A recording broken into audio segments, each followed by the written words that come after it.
The issue is that the Home Minister has this selective amnesia. That is, they are in power in Goa. In Goa, you have a law over there.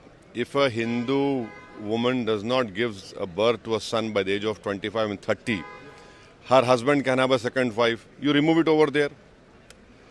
You are giving tax rebate under Hindu undivided family, which is again violation of Article 14 of Right to Equality. You remove it.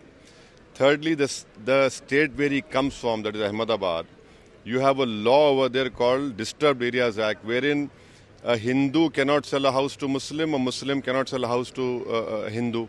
You remove that. In BJP ruled states, you have laws against religious conversion. Who are you to stop people from converting? You have laws on love jihad. You are stopping girls from marrying whatever their choice is. And choices is a fundamental right. You talk about UCC, but you don't talk about how will you able to take the tribals into UCC. So it is completely selective. The only reason is that they are against Muslims.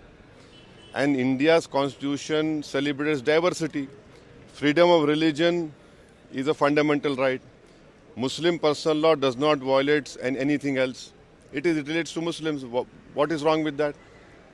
So they don't believe in diversity of India. They don't want to remove the laws which they have made in their own states, which are against the constitution. That is why it is very fashionable for BJP to blame Muslims for everything. That is the whole idea. That it clearly shows the discriminatory policy of BJP and Amit Shah.